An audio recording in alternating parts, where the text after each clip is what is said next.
There is a ridge in the John Crow Mountains in the northeastern corner of Jamaica, between the parishes of Portland and St. Thomas, that the Windward Maroon community does not enter and has not entered in living memory. They know where it is. They know what it is called in the old language. They do not go there, and when researchers have asked directly, the answer has been consistent across multiple informants. That ground was already left alone before the Maroons arrived in the mountains. It is not associated with Maroon military history. It is older than that. A geological survey team that attempted to cross a section of the John Crow Range in 1949 wrote a single field notation about what they found on a ridgeline in the interior, turned back, and no survey team has returned. That ridge is number 1 on this list. 10 zones on this island appear on no heritage registry, no published survey, and no government-issued map of any kind. Some were found and then sealed. Some were documented in reports that were never published. Some are known only to the people who work the land or water around them, and have never been visited by anyone with the authority to record them.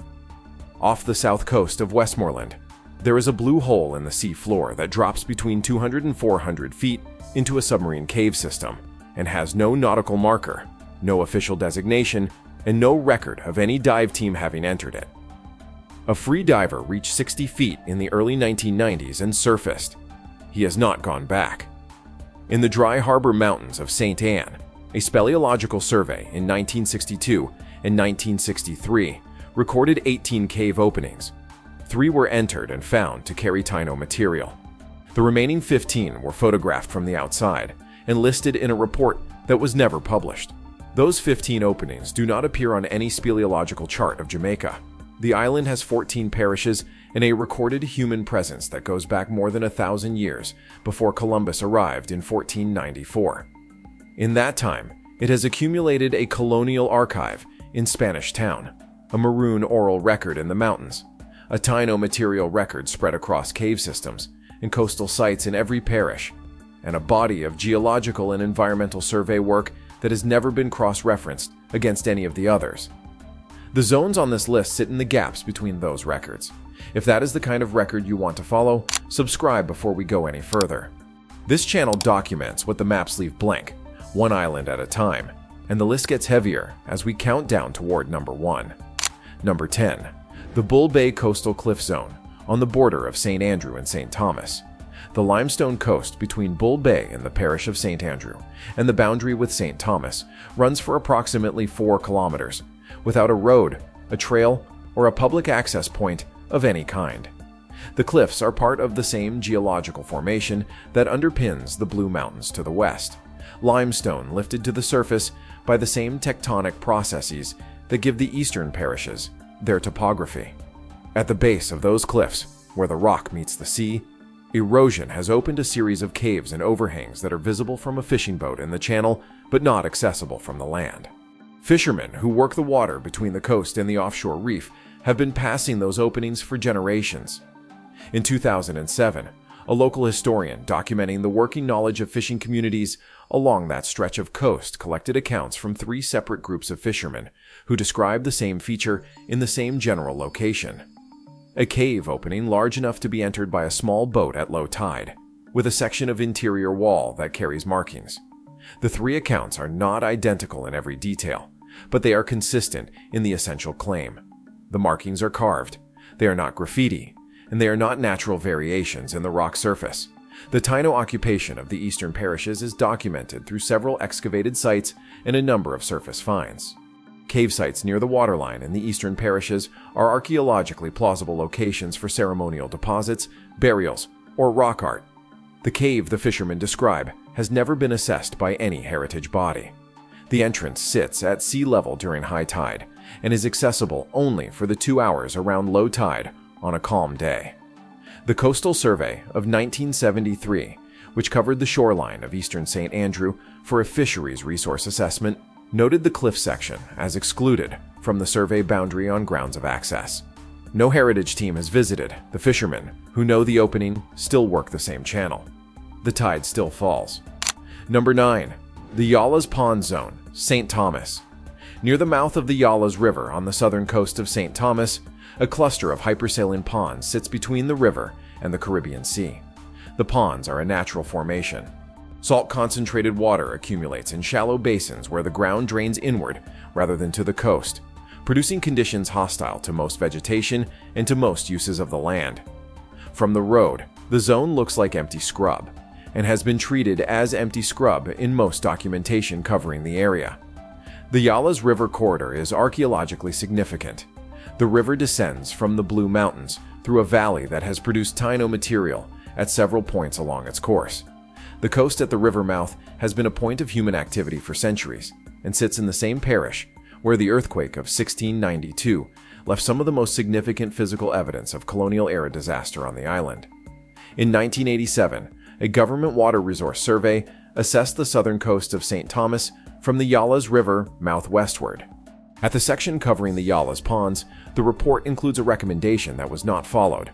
The team identified what the document calls a concentration of buried cultural material in the soil between the ponds, specifying fired clay, disarticulated bone, and stone fragments in a layer approximately 40 centimeters below the surface, and recommends formal archaeological assessment before any development activity in the zone. That recommendation was not acted on. The site was never registered with the Jamaica National Heritage Trust and appears on no heritage map. The land between the ponds is private and has been restricted from public access for decades. A note in the survey file, in handwriting different from the body of the report, with no author's name and no date, states that the bone material included fragments consistent with human remains. The ponds are still there. The soil between them has never been excavated. Number 8. The Hellshire Hills western edge, St. Catherine. The Hellshire Hills are a limestone upland in the parish of St. Catherine, separated from the Kingston metropolitan area by the Portmore development. The eastern side of the hills has roads, settlements, designated nature reserves, and the beach Kingstonians drive to on Sundays. The documented Taino sites of the eastern and central Hellshire have been surveyed and written about. The western edge is different in every respect. There is no road along the western face of the Hellshire Hills. There is no trail. The coast where the western limestone drops to the Caribbean Sea has no public access point by land. The only people who visit it regularly are fishermen who work the western coast of the peninsula from boats, running along a shoreline that has no settlement and no infrastructure behind it. In 2011, an environmental researcher collecting accounts from fishing communities in that area recorded descriptions of stone formations in the tidal zone at the base of the western cliffs. The descriptions are specific: flat rectangular pieces of limestone, set in a low configuration at the water's edge, below the cliff face, at a point accessible only at the lowest spring tides, and otherwise submerged or spray-covered. The fishermen who described the formation were clear that the pieces were not naturally deposited. Wave action rounds and randomizes limestone cobbles on a tidal flat. These were flat, they were rectangular, and they were set. The Coastal Survey of 1973 covered the western Hellshire shoreline from aerial photography only. No ground team reached that section. A 2006 environmental impact assessment for a nearby facility noted the western cliff zone as outside its study boundary. The Portland Bight Protected Area covers the waters to the south and the southeastern Hellshire coast, but the western shoreline is inside no protected area boundary and no heritage zone. The formation has not been examined by any heritage body. The tidal zone covers it for most of each day. Number 7.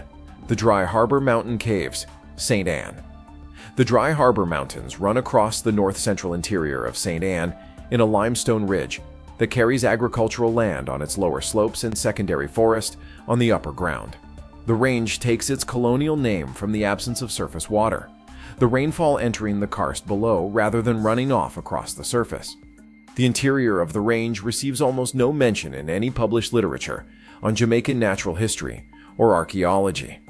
In 1962 and 1963, a survey team affiliated with a regional speleological group recorded 18 cave openings in the Dry Harbor Range. 3 were entered using standard civilian cave survey equipment. All 3 contained evidence of Taino occupation, ceramics consistent with the pre-Columbian period, and in one case, a petroglyph on an interior wall. The material from the 3 entered caves was submitted to the relevant authority and is held in institutional collections. The remaining 15 openings were documented from the outside only. The team photographed each entrance and recorded what was visible from the threshold. The survey report was circulated among the membership of the speleological group and placed in a private archive. It was never published. The 15 unassessed caves do not appear on any published speleological record of Jamaica. They are not listed in any heritage registry. The Spanish colonial record for the north of St. Anne includes a single reference from 1515 to caves in the Dry Harbor Range used by the indigenous population as places of shelter and ceremony. That reference has never been cross-referenced with any ground survey. The team's recommendation that the 15 openings be visited by a specialist group was never acted on.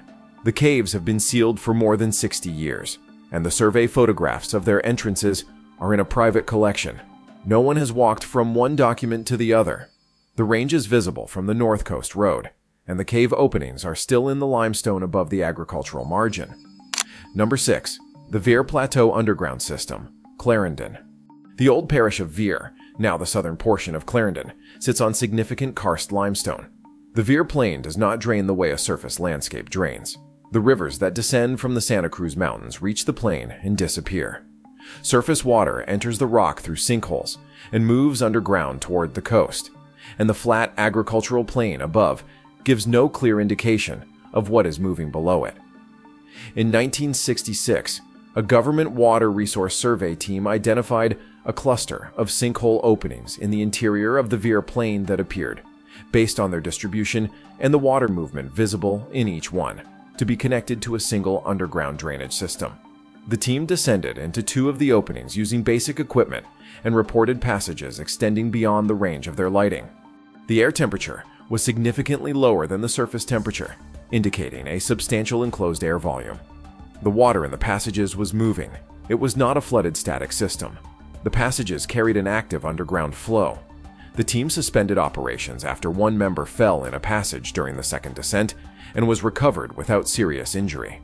The survey report, submitted in 1967, describes the system as extensive and recommends that specialist cave survey be conducted under controlled conditions. No specialist survey was commissioned. No subsequent published survey of the Vere sinkhole cluster exists. The underground system, if it is what the 1966 team believed, is one of the largest undocumented cave systems in the Caribbean. It has no map. The sinkholes still take the rainfall and the surface water. Where that water moves beneath the ground and through what remains unrecorded. Subscribe if you want to keep going. We are past the halfway point, and the zones that remain are the ones where the documentary record thins to almost nothing before it stops. Number 5. The old Spanish roads missing section, on the border of St. Catherine and Clarendon. The Spanish colonial administration connected its settlements across Jamaica with a road network sufficient for the movement of goods and livestock from the founding of the colony at Sevilla la Nueva in 1509 until the English conquest of 1655. Sections of that network have been identified in several parishes. Stretches in St. Anne, Manchester, and in the corridors around the old colonial capital at Spanish Town have been documented. One section has not been found. The road between Spanish Town and the agricultural and coastal operations of the Vere Plain would have crossed a belt of karst limestone at the interior boundary between St. Catherine and Clarendon. That crossing has never been located. No section of Spanish colonial road surface connecting Spanish Town to the Vere south coast has been formally identified in any published survey. In 1928, a surveyor working a land assessment in that zone noted in his field book that he had found cut stone road surface in a dry valley in the karst country. The section he measured was approximately 60 yards in length and ran northeast to southwest. He described the stone cutting as consistent with Spanish colonial construction methods and noted that the surface had been buried and recently exposed by erosion. He returned on a second visit and could not find the valley. He made a final notation. He had walked the area where he believed the valley to be and found nothing matching his earlier description. The field book is held in the Jamaica archives in Spanish Town. No heritage survey has taken it as the starting point for a ground search. The karst in that zone shifts surface features over decades. Valleys fill with soil deposition when the limestone below settles. If the road section is still there, it is in ground that has been rearranging itself for 400 years, and it appears on no map of the colonial road network. The field book entry in the Jamaica archives is the only record that it was ever found at all. Number 4. The Nassau Mountains interior on the border of Trelawney and St. Anne. The Nassau Mountains are not among the ranges that appear prominently in any description of Jamaican geography. They sit between the northern margin of Cockpit country to their south and the agricultural lowlands of Trelawney and St. Anne to their north and east. They carry no special designation in any protected area framework or heritage classification, and for those reasons, they have received almost no formal attention. That absence is significant given where the Nassau Mountains are. The range sits directly above the northern edge of Cockpit country, which is among the most archaeologically and historically significant landscapes in the Caribbean. The Cockpit terrain to the south has been the subject of formal surveys, heritage designations, UNESCO tentative listing discussions, and a body of archaeological and historical literature. None of that attention has extended to the ridge crests immediately above it. In 2008 and 2009, a natural history researcher based in the parish collected accounts from hunters who worked the interior slopes of the Nassau Range. The accounts came from informants who were not known to each other and worked different sections of the mountains. They were consistent in one particular detail. On the ridge crests of the Nassau Mountains, at the highest accessible points, there are stone formations. The hunters described flat stones set on edge in roughly circular arrangements, grouped between 4 and 8 stones per formation at the high points of the ridge. Some were partially collapsed, others were intact. No archaeological survey of the Nassau Mountains interior has been published. The range appears on topographic maps as undifferentiated upland. None of the formations appear in any heritage registry. If the formations are human-made and predate any documented use of the range, their age and purpose are unknown. No team has gone to record them. Number 3. The Deep Blue Hole of Westmoreland. Westmoreland.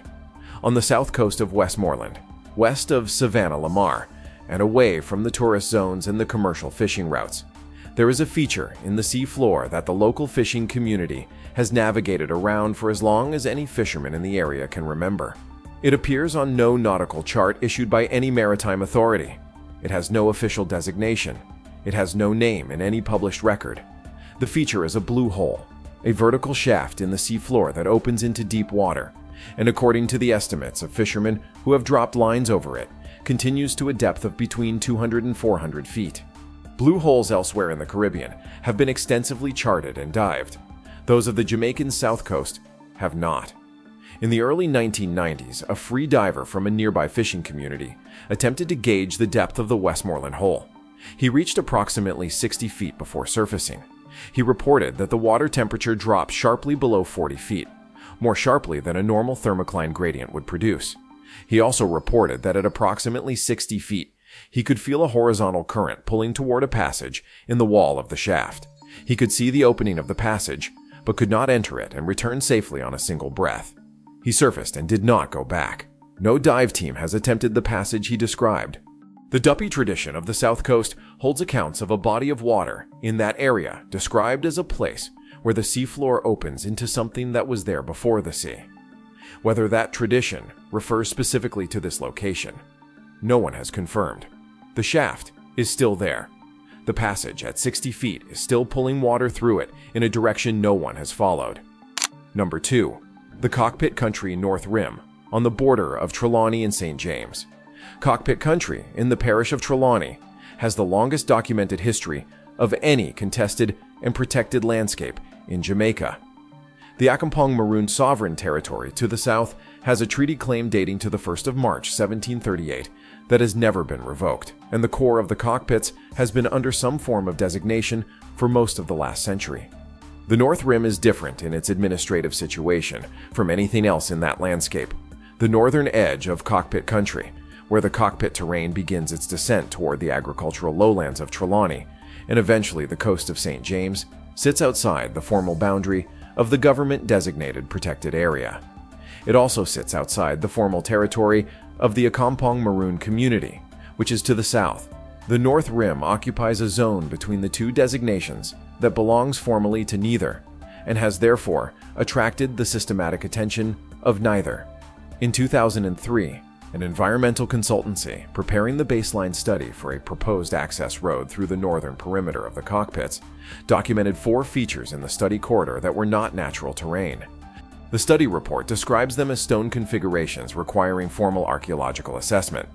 The road proposal was withdrawn after the environmental review determined that the route would disturb the northern Cockpit terrain beyond acceptable limits. When the road was withdrawn, the 4 features went with it. They were not submitted to any heritage authority. They appear on no registry. The study report that records them is accessible in principle as a public document, but is indexed in no heritage database. No field visit to the 4 features has been publicly recorded since 2003. The North Rim still sits in its administrative gap. The stone configurations are still there, in ground, that no heritage map marks for them. Number 1. The John Crow, Mountains Forbidden Heartland, Portland, and St. Thomas. The John Crow Mountains occupy the northeastern corner of Jamaica. They are a limestone massif distinct from the Blue Mountains to their west, lower in their highest reaches and far less visited by researchers, hikers, or any form of organized expedition. The range runs from the interior of Portland through the northern edge of St. Thomas and descends to the coast in ridges and cliffs that have no road access and no published ground survey covering their full interior extent. The Windward Maroon community of Portland, whose ancestors held the Blue Mountain Ridges against the British military through the first decades of the 18th century and forced a peace treaty in 1740, has oral traditions about the John Crow Range that researchers have been documenting since at least the 1990s. Those traditions refer to specific ridgelines within the range by a name in the old community language that translates in the accounts researchers have published as the Old People's Ground. The phrase is not a general description. It refers to specific ridgelines understood before the Maroons arrived in the mountains, to have been used and deliberately left alone by people who are not identified as any named group and are not the Maroons. The community does not send people there. In a research project documented in 2005, informants were consistent. The ridgelines are not associated with Maroon military history or any Maroon settlement. They predate that history. In 1949, a geological survey team working under the Mines and Geology Division attempted to cross a section of the John Crow Mountains from the Portland side. The survey notes, held in a collection that has not been comprehensively indexed, include an entry from the interior of the range. The notation is brief. The surveyor describes what he calls modified limestone formations on a ridgeline in the interior. He uses the phrase in a technical context to mean formations showing evidence of human alteration. The notation goes no further than that. It states the formations are not consistent with natural weathering processes, and that the team turned back due to terrain difficulty. No grid coordinates are given. No follow-up survey of that section of the John Crow Range has been published. The ridgeline the 1949 surveyor described does not appear on any topographic map of Jamaica as anything other than unlabeled high ground. No heritage body has cross-referenced the geological survey notation with the Maroon oral accounts. Whether the ridge the survey team turned back from and the ridge the Maroon oral tradition describes as the Old People's Ground are the same ridge, no one has confirmed in writing. The John Crow Mountains are the least formally surveyed upland terrain in Jamaica. Their interior has no trail, no road, and no heritage designation of any kind. The Mines and Geology notation from 1949 is the only ground-level observation of the interior that exists in any accessible record. The Maroon oral tradition is the only other account that addresses what is on the ridgelines. The two sources have never been formally compared. The geological survey notes are in a collection that has not been fully indexed, and the oral tradition research has been published in academic contexts that do not cross-reference government survey archives. Neither body of evidence has been followed up in the field. The ridge that both accounts point toward is still there, unmapped and unvisited by any survey team in more than 70 years. The vultures still ride the thermal above the range in the morning. Nobody has been back. 10 zones, 1 island, and a record that stops at the boundary of each one. The John Crow Ridge, the Cockpit North Rim, the Westmoreland Blue Hole, the Nassau Mountains Crest, the missing road in the Karst Limestone, the Veer Underground River, the Hellshire Western Tidal Zone, the Dry Harbor Sealed Cave Openings, the Yallahs soil between the ponds, The Bull Bay cliff entrance at low tide. None of them appear where they would need to appear for someone to follow them systematically. Jamaica has the most studied pre-colonial landscape in the Caribbean, and some of the least surveyed upland and coastal ground on the same island. What those two facts mean together has not been formally asked. Subscribe, and this channel will keep following the record until it stops.